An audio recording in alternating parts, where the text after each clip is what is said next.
Bonjour. Bonjour Christophe.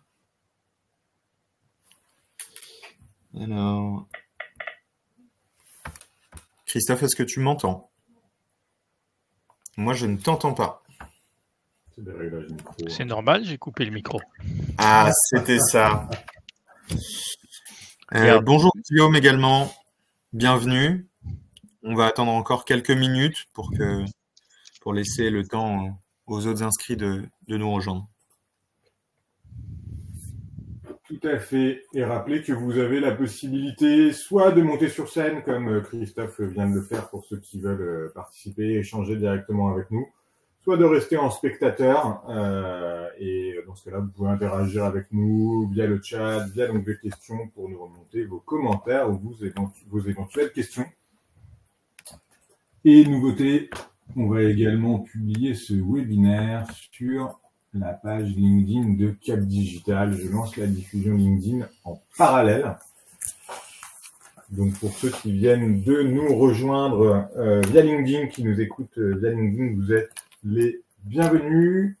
Webinaire de présentation de l'opération SIGRAPH 2025, le pavillon France. Pour ceux qui sont sur LinkedIn, vous pouvez nous envoyer vos questions directement en commentaire LinkedIn. On garde un œil sur la diff pour voir vos réactions et vos commentaires. N'hésitez pas à vous présenter pour que tout le monde puisse se connaître. On attend encore quelques minutes et on va commencer.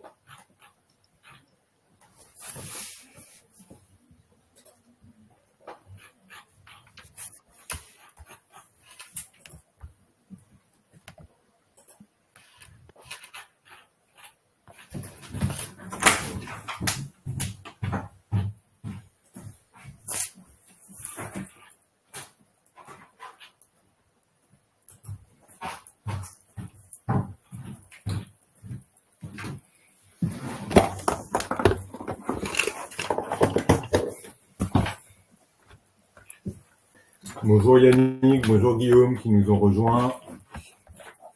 On attend encore 2 minutes que tout le monde arrive et on va pouvoir commencer.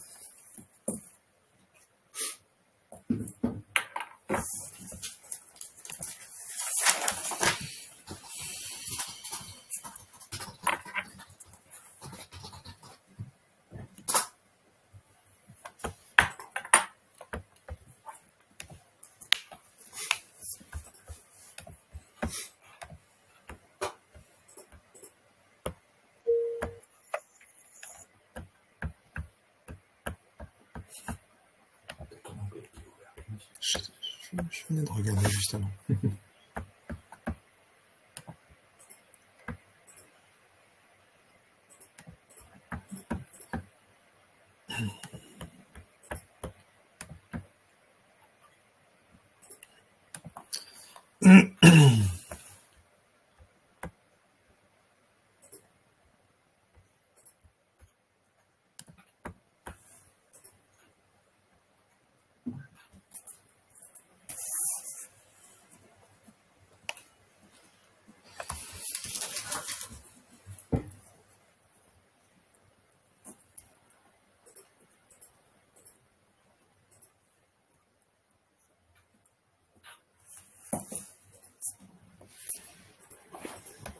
Allez, 11h05. On va se lancer, ça va faire venir les autres. Allez. Eh ben, bonjour à toutes et à tous. Bienvenue. On est ensemble pour une petite demi-heure. Ici sur Livestorm et aussi en diffusion sur LinkedIn. Donc n'hésitez pas à nous poser toutes vos questions dans l'onglet questions ou dans le chat sur Livestorm ou dans les commentaires LinkedIn. Pour ceux qui ne me connaissent pas, je me présente, je suis Bastien Litzler, responsable événementiel de Cap Digital et j'organise entre autres le pavillon France au SIGRAPH tous les ans depuis bientôt 3 ans maintenant.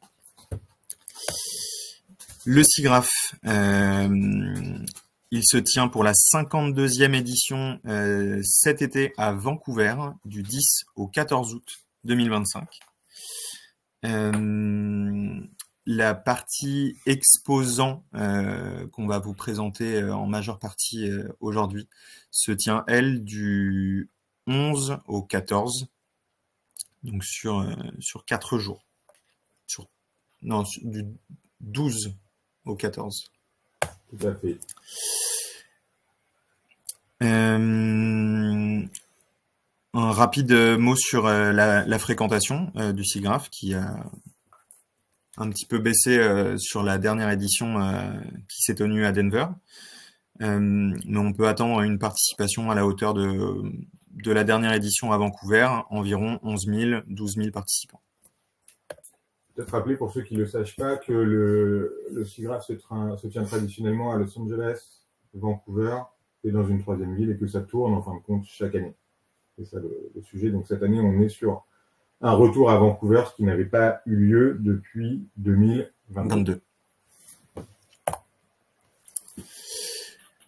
Pour revenir sur l'édition 2024 du SIGGRAPH en quelques chiffres, cette édition a réuni environ plus de 80 exposants de 20 nationalités différentes et environ 9000 visiteurs, tous professionnels de l'informatique graphique et des technos de l'interactivité. Et la France était le deuxième pays le plus représenté, ex aequo avec l'Allemagne, et on comptait tous les deux 10 exposants. Derrière les États-Unis qui avaient une présence significative, plus que significative sur cette édition. Ce qu'on peut dire, c'est que c'est un événement qui regroupe l'ensemble des acteurs des technologies 3D au service de la création. Donc c'est du coup transsectoriel. Il y a à la fois des acteurs de l'animation, du jeu vidéo, de l'immersif également, et avec des profils évidemment plutôt techniques. Donc les responsables de l'innovation, de la stratégie de développement et des directeurs techniques au sein de ces entreprises, et puis également le domaine de la recherche, puisque et pour le coup aussi la France, on peut le noter, est très bien représentée à travers ses laboratoires de recherche dans le domaine de l'informatique graphique. C'est quel type de laboratoire généralement, tu peux nous préciser ça? Alors c'est des laboratoires spécialisés dans l'informatique. Il y a l'INRIA évidemment, le LIRIS, enfin à travers différents laboratoires qui travaillent sur le domaine de la 3D et sur des thématiques assez variées qui vont de l'IA jusqu'à aussi améliorer les techniques de compression. Enfin, on a vu un prix d'ailleurs qui a été décerné l'année dernière à ce niveau-là, et sur des scènes 3D, bien évidemment. Et donc c'est vraiment assez varié. De toute façon, il y a près de 1000 articles qui sont présentés chaque année, d'articles techniques dans le cadre du SIGGRAPH. Donc et ensuite il y en a à peu près 300, 350 qui sont sélectionnés. Donc c'est vraiment la plus grosse compétition au niveau de la recherche au niveau mondial, quoi, dans ce domaine.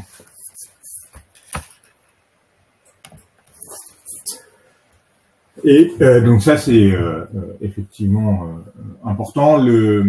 Ce qu'on aime bien dire et se mettre en avant également, c'est les motivations pour venir au SIGGRAPH ou pour venir exposer au SIGGRAPH. On le voit, le SIGGRAPH est un événement qui est particulièrement bien installé. On le rappelle, la 52e édition, qui, et ça les organisateurs aiment tout le temps le rappeler, a un très fort taux de satisfaction de la part des visiteurs du SIGGRAPH. Pourquoi? Parce que c'est un salon qui est très communautaire aussi. Donc il y a, au-delà de l'aspect événementiel, une communauté SIGGRAPH qui prend plaisir à se retrouver chaque année lors de ce grand show. Ça c'est important, mais moi ce que j'aime bien mettre en avant, c'est le deuxième chiffre. C'est 97% des visiteurs qui déclarent que le SIGGRAPH est important pour leur business. C'est vrai qu'on présente souvent le SIGGRAPH comme un salon très tech, très recherche, et ça l'est évidemment. Sa dimension conférence scientifique est très forte, mais on est en Amérique du Nord, la dimension business n'est jamais très loin, et elle est évidemment très importante au SIGGRAPH, avec cette porosité entre le monde de la recherche et le monde de l'industrie qui est extrêmement forte et qui se retrouve très bien dans cette satisfaction des visiteurs pour améliorer, accélérer leur business. Le SIGGRAPH est un accélérateur de business. Sur la partie exhibitors. Donc là, quand les organisateurs du SIGGRAPH interrogent des exposants pour savoir pourquoi est-ce qu'ils maintiennent ou pourquoi est-ce qu'ils exposent au SIGGRAPH, là on retrouve quelque chose de très américain, à savoir j'expose d'abord parce que il faut que je sois visible sur le marché. Et là, on a cette mécanique de returning exhibitors. Donc, j'ai déjà exposé au SIGGRAPH, il faut que je continue à exposer, sinon on va croire que je suis en perte de vitesse et j'enverrai un mauvais signal au marché. Ça, c'est extrêmement fort. La deuxième raison, c'est d'améliorer sa visibilité, sa notoriété. Donc ça rejoint évidemment le premier argument, mais c'est aussi la volonté de Showcase de présenter des nouveaux produits, des nouveaux services innovants qui ont été développés récemment. Ça, c'est évidemment un point qui revient très régulièrement dans les sondages exposants. Et puis, la dernière partie, c'est la dimension networking, réseautage. Encore une fois, le SIGGRAPH, c'est un événement sur lequel on retrouve tous les acteurs plutôt C-level, CTO, R&D dans ces industries ou ces champs technologiques respectifs, qu'on soit sur les computer graphics ou sur les technologies de l'interactivité. Et donc, se rendre au SIGGRAPH, c'est retrouver ses pairs, c'est échanger avec la crème de la crème des acteurs technologiques qui seront sur le salon chaque année. Voilà ce qu'on peut dire sur les motivations des visiteurs et des exhibiteurs, des exposants à venir au SIGGRAPH. Sur la partie pays représentés, tu le disais, Bastien, une écrasante majorité d'acteurs américains.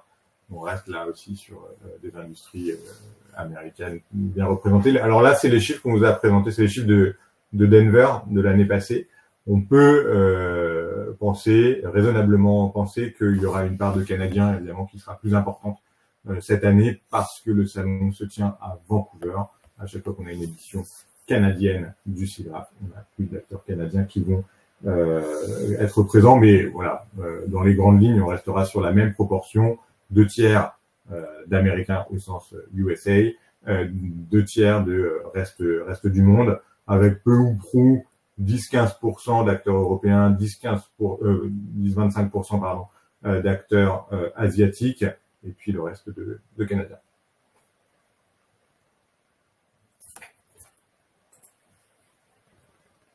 Quelques images, voilà, pour ceux qui ne se sont jamais rendus au SIGGRAPH, voilà à quoi ressemble le pavillon France. On y reviendra un petit peu plus en détail. Ce qui est important et ce qu'on voulait vous présenter ici, c'est le fait qu'on a déjà réservé l'emplacement sur l'exhibition floor. Oui, on a fait le choix d'être en plein centre cette année de l'exhibition floor. Sur l'allée principale, donc directement reliée à l'entrée du hall. Un stand de 600 pieds carrés sur lequel on ambitionne de réunir une dizaine d'entreprises. Donc voici un schéma, une maquette que nous a préparé notre standiste en prévision de cette édition. Donc, chaque stand dispose de 2 sièges, d'une tablette pour pouvoir faire des démos, poser son PC, une armoire fermée à clé individuelle, ainsi qu'un écran de 42 pouces. Et le fond rouge qu'on voit derrière chaque écran télé est complètement personnalisable aux couleurs de votre entreprise.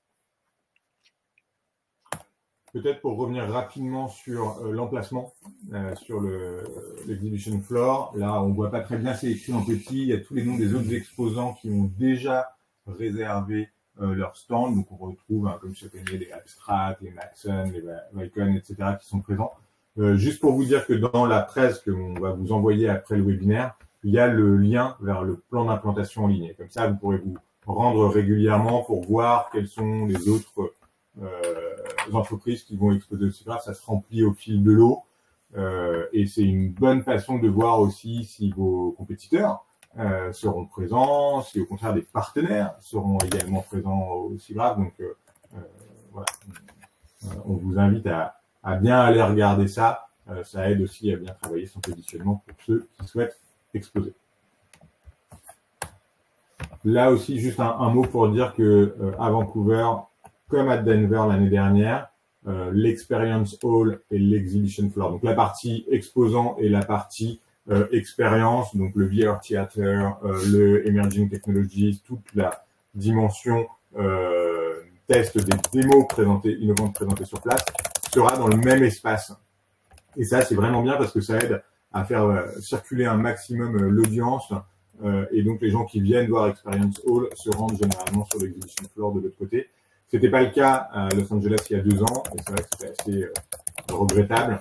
Là, on voit un effort de la part des organisateurs à bien remettre au même endroit la partie Exhibition Business et la partie Experience de l'autre côté. Merci Bastien pour ce petit lien call to action vers la map de l'exhibition floor. Un petit mot sur les exposants de l'année dernière. Tout à fait.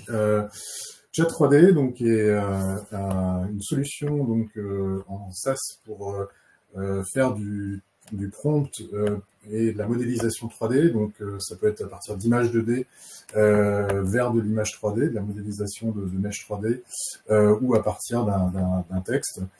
C'était la deuxième apparition internationale de cet acteur, qui est une start-up, et qui depuis a bien progressé, entre autres grâce à sa présence à Denver, qui lui a permis aussi de se confronter à sa concurrence, notamment anglo-saxonne et asiatique. Et donc c'est important aussi d'être présent pour jauger aussi de son positionnement par rapport au marché international.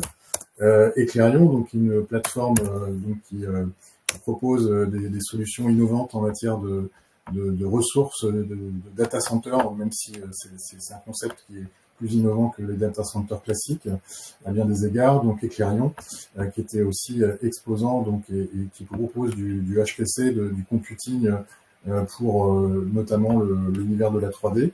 Engine Technology, donc qui était une solution qui permet du clonage de voix, ou plus exactement de pouvoir caster des voix à base d'intelligence artificielle, puisque clonage, ça supposerait donc qu'on clone des voix d'acteurs ou comédiens, et en l'occurrence là c'était plus des typologies de voix, mais pas liées à du clonage en tant que tel.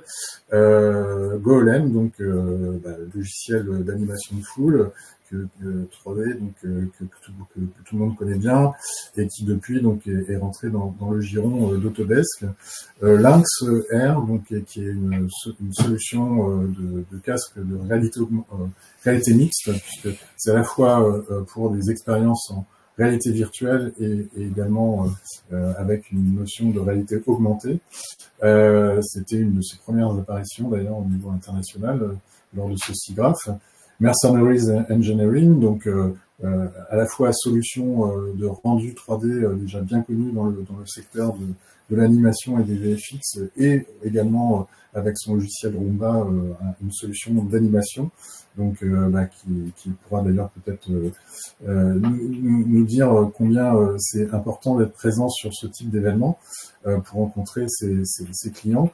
Et TechViz, donc qui était une solution de réalité virtuelle pour faciliter, on va dire, à la fois les expériences et l'exploitation d'univers immersif au casque, et qui présentait donc ces nouvelles solutions sur le pavillon France.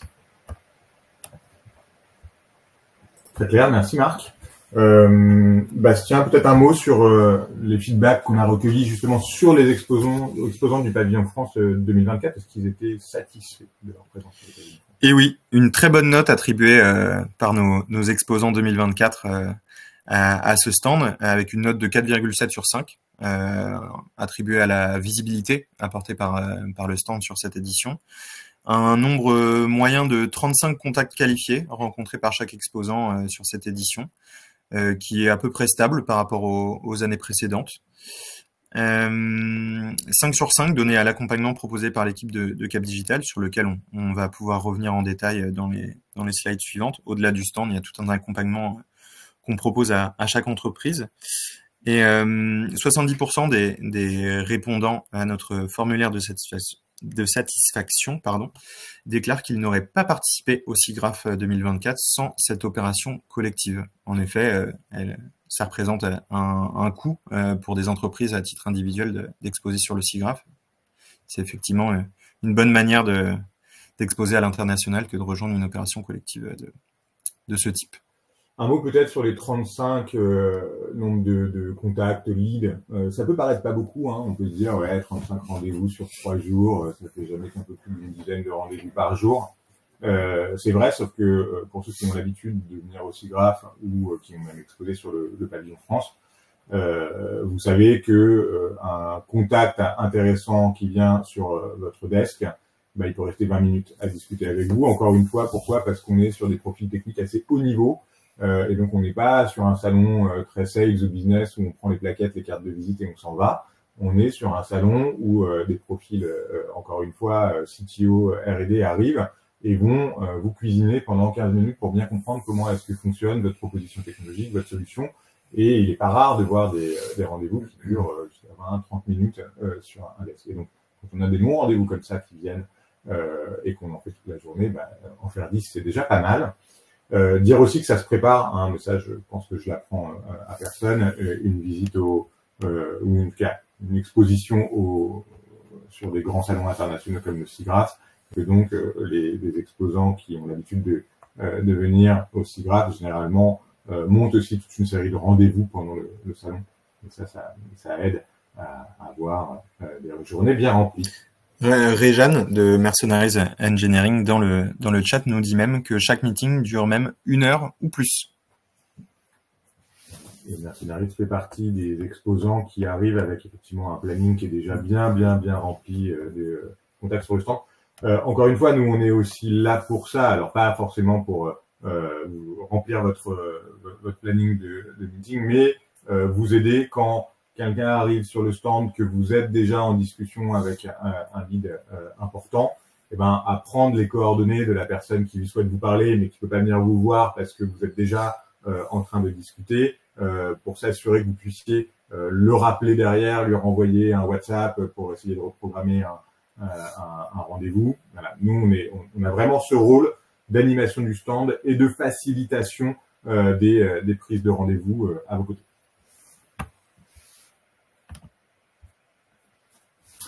L'offre, on est sur des tarifs similaires à ce qu'on a mis en place ces dernières années en légère augmentation. Bon, aujourd'hui, on va surtout parler de l'offre PME, puisque je vois des gens qui participent sur le chat, on est sur ces profils-là. On est sur une offre pour les adhérents de Cap Digital à 4 700 € hors taxe. C'était 4 500 l'année dernière. Petite augmentation, on a rajouté 200 € supplémentaires. Cette offre, elle intègre la participation, le soutien financier du CNC, qui est un acteur qui soutient cette mission SIGGRAPH depuis 15 ans maintenant et qui est absolument essentielle pour qu'on puisse réaliser cette mission-là. Donc, gardez en tête que en vrai, les coûts sont 2 fois plus importants et que le CNC finance à hauteur de 50% l'opération. Et ça, c'est garanti, hein. On a déjà fait le dossier de demande de subvention au CNC, il est passé en commission, il a été accepté. Donc les 50%, ils sont déjà intégrés, vous les aurez quoi qu'il arrive, donc ça ne vous coûtera pas plus de 4 700 € hors taxe, hors frais de déplacement. Donc l'aviation, la restauration et l'hôtellerie restent à votre charge, et on en reparlera après. Voilà. Ce qu'on peut dire également, c'est que si vous n'êtes pas adhérent et que vous êtes une start-up et PME, vous pouvez bénéficier du tarif adhérent à 4 700 € en adhérant à Cap Digital. Une adhésion à Cap Digital en première année, quand on est une start-up PME de moins de 10 personnes, ça coûte 350 € annuels. Donc, faites le calcul, c'est plus intéressant d'adhérer pour bénéficier du tarif adhérent en rajoutant le montant d'adhésion que de prendre le tarif non adhérent directement. C'est un petit tips. Qu'est-ce qui est compris dans cette offre? Il y a, on va y revenir, mais le desk qu'a présenté Bastien, et surtout, vous avez un full pass inclus pour se rendre à tout ce qui est proposé au SIGGRAPH et 4 passes exposants.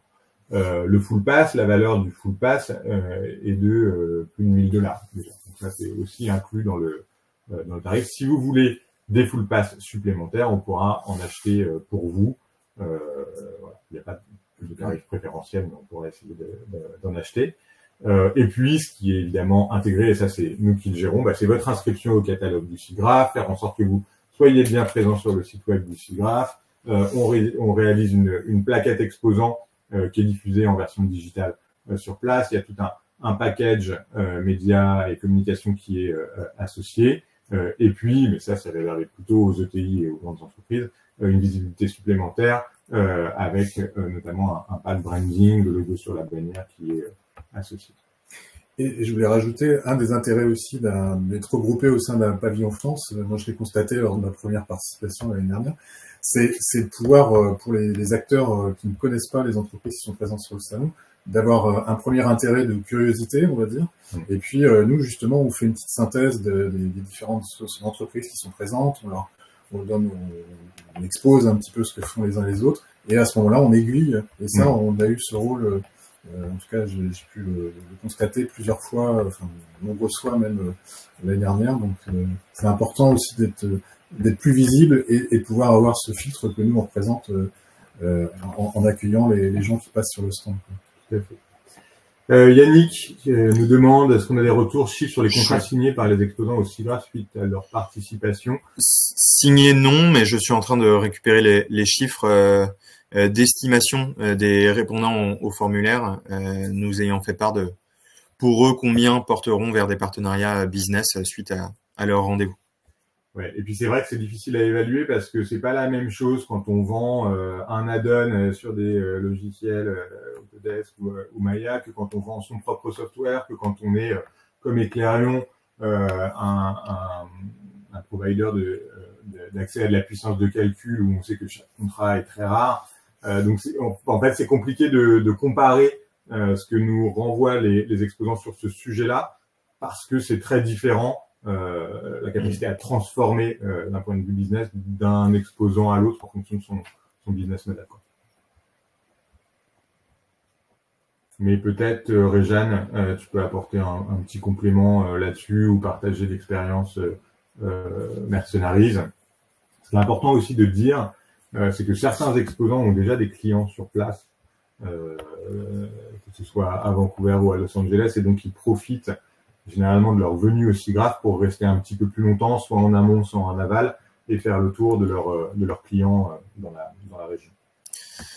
Là, de ce que je vois, j'estime ça à peu près à 20-25% des contacts qualifiés qui transformeraient.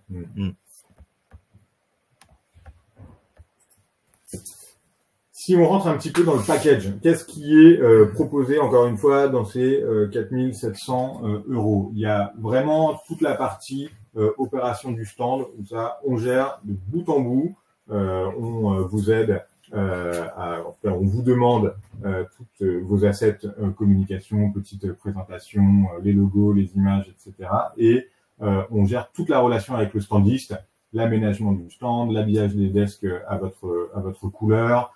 On fait en sorte qu'il y ait bien un écran disponible, les bonnes connexions HDMI, l'électricité sur place. Si vous avez des demandes un petit peu spécifiques en termes de connexion, d'accès à du réseau, vous nous faites savoir et on gère ça et on cadre ça avec le standiste. On gère aussi l'appel d'offres pour la sélection du standiste, on gère la négociation des prix pour que ce soit la plus basse possible, etc., etc.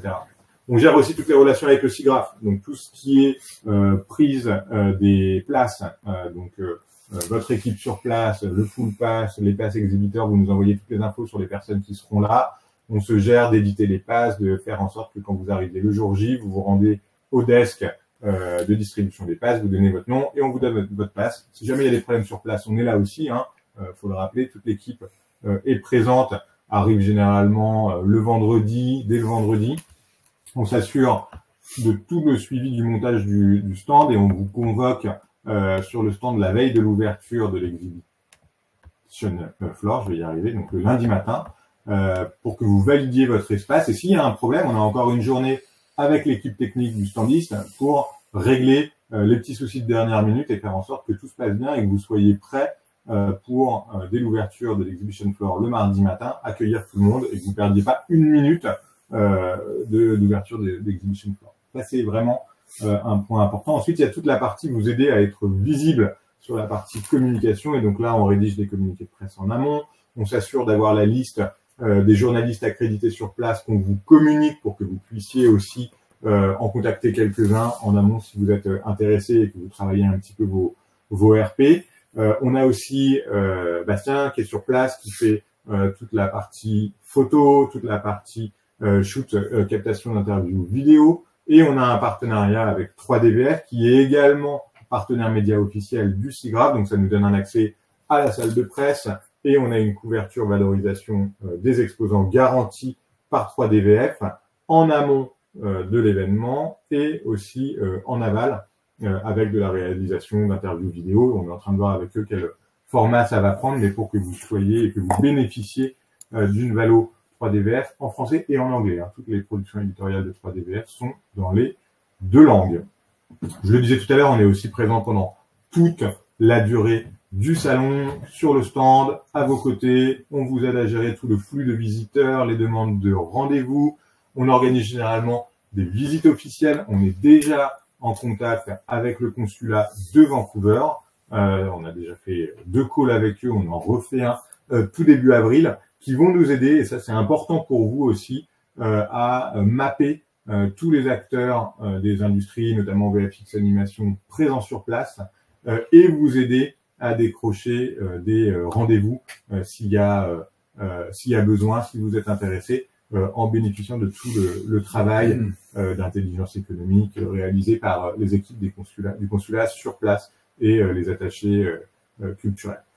Donc ça, c'est voilà, on bénéficie, comme c'est le cas à chaque fois sur les éditions de Vancouver, c'est pas forcément aussi fort sur les autres éditions, mais on bénéficie d'un intérêt et d'un soutien du consulat qui est particulièrement important. On réfléchit même, on ne sait pas si on va réussir à le faire cette année, mais à organiser avec le consulat une soirée dédiée à la délégation française au SIGGRAPH. Quand je dis une soirée, ça veut dire évidemment les exposants sur le stand et toutes vos équipes, mais c'est aussi répertorier tous les Français qui sont inscrits au SIGGRAPH et les invités, et que vous ayez aussi, en dehors de la partie salon, un temps fort sur lequel vous pouvez inviter vos prospects à venir en soirée, parce qu'on sait c'est aussi des dimensions importantes du SIGGRAPH, que cette capacité à networker le soir en dehors de l'événement.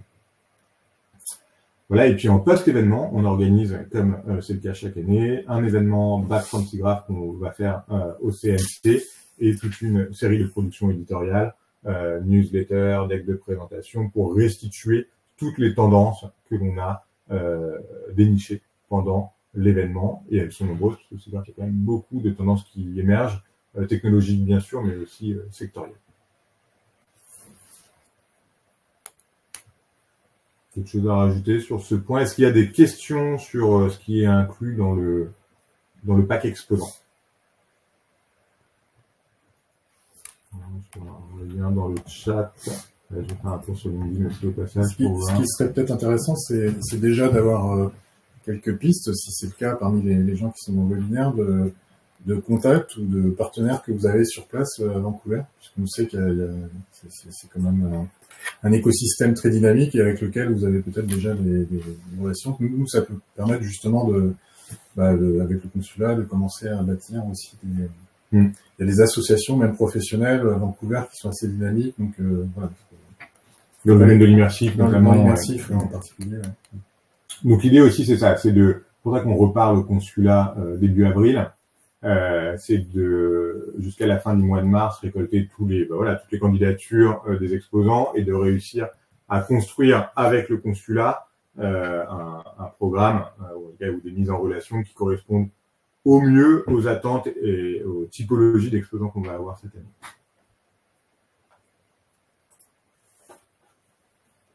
Bastien, comment on demande à rejoindre le pavillon France? Rien de plus simple, il suffit de remplir le formulaire disponible à l'adresse suivante ou simplement en flashant ce QR code.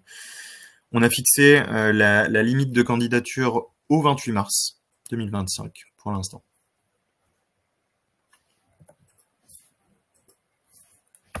Je laisse le temps pour que tout le monde puisse sortir son smartphone.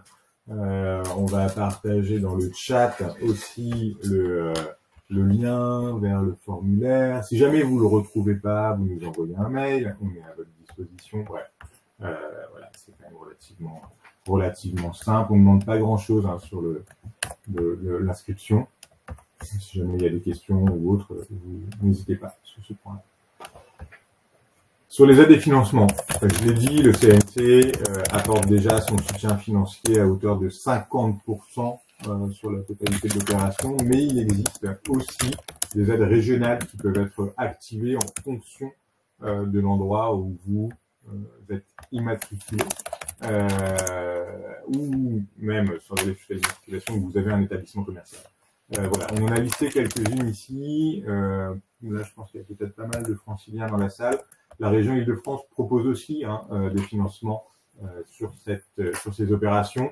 C'est juste que ça ne dépend pas d'un guichet dédié sur l'accompagnement sur les salons internationaux comme c'est le cas dans d'autres régions, mais ça peut rentrer dans le cadre des subventions Innova, notamment, qui sont proposées par la région. Donc, si vous n'avez jamais bénéficié du guichet Innova, vous pouvez tout à fait faire un dossier de demande de financement à la région pour votre exposition au SIGGRAPH 2025, fléché vers le guichet Innova. Là aussi, si vous avez des questions, on connaît ça par cœur, donc n'hésitez pas, maintenant ou plus tard, vous nous envoyez un petit mail et on saura vous accompagner là-dessus.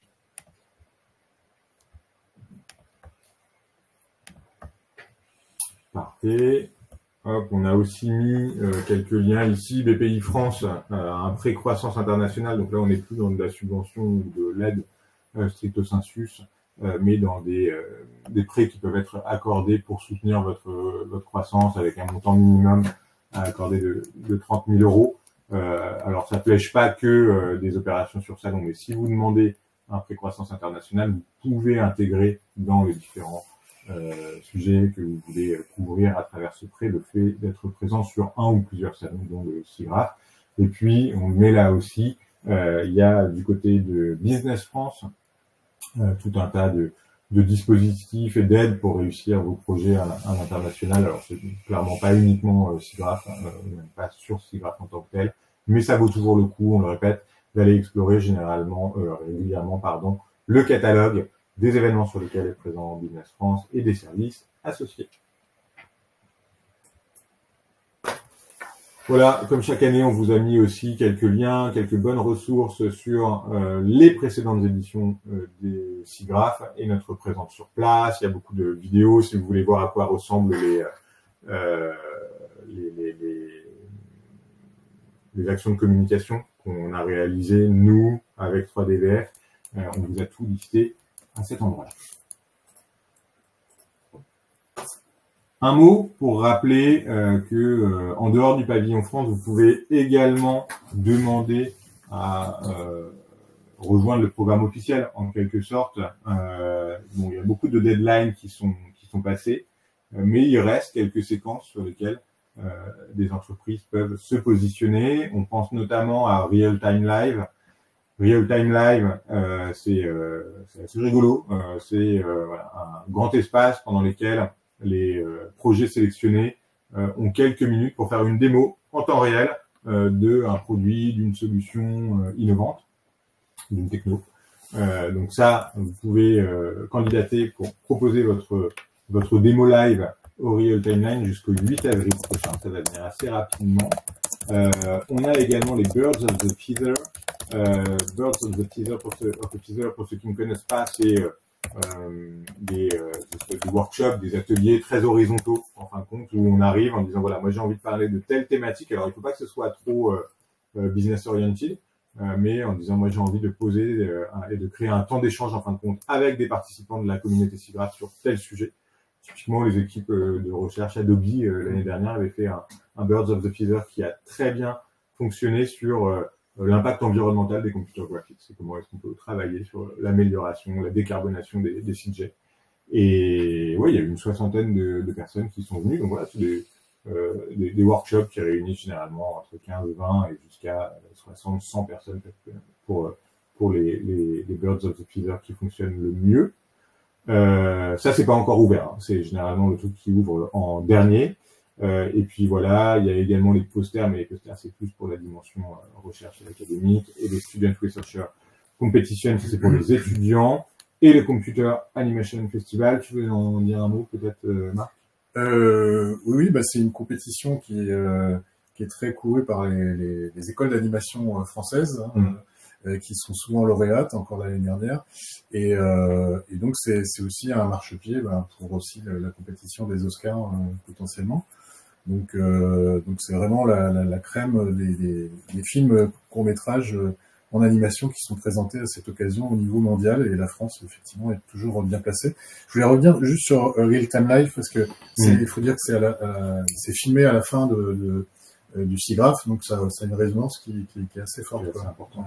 Et l'année dernière, il y avait l'université de Saclay qui avait, par exemple, fait une performance en réalité augmentée avec Canon et puis d'autres prestataires de simulation VFX en temps réel, et donc c'est l'occasion aussi de montrer des choses très en pointe.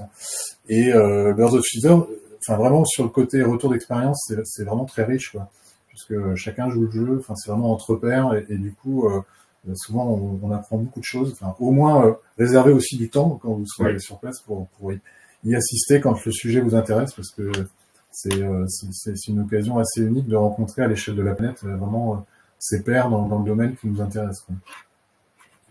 Tout à fait.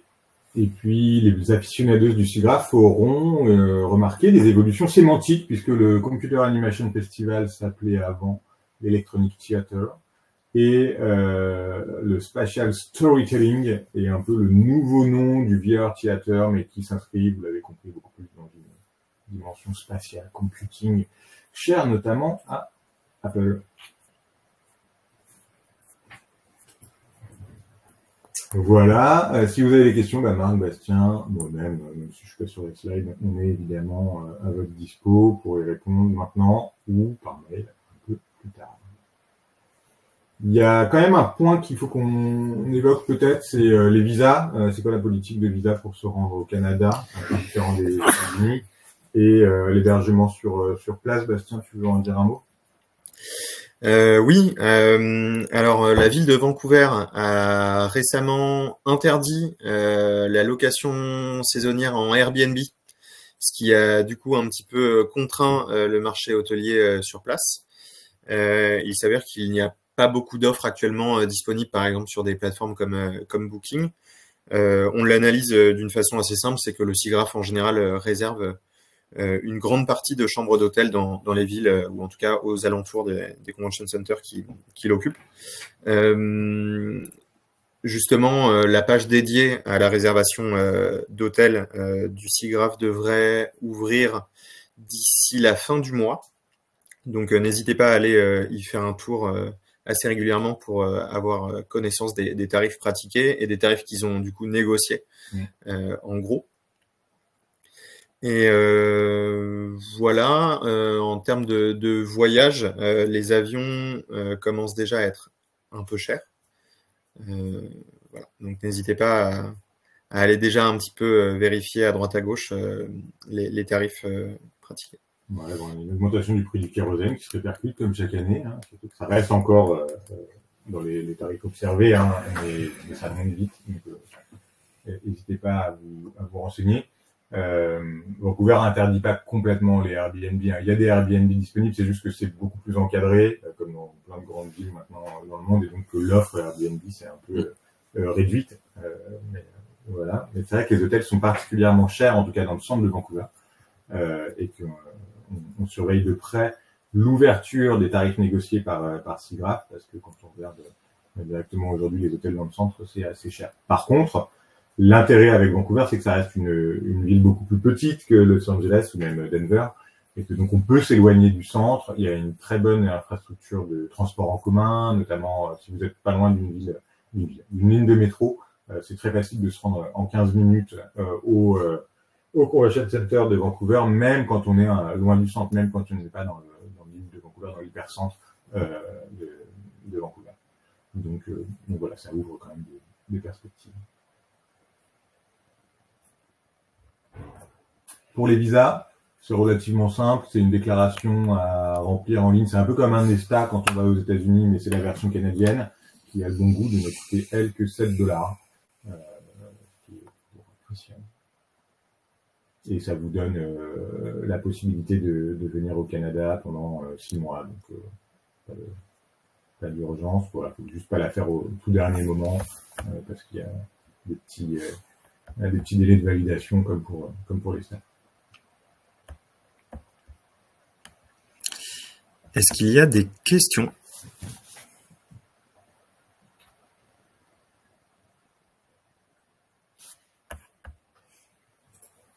Non, je crois qu'on a été assez clair.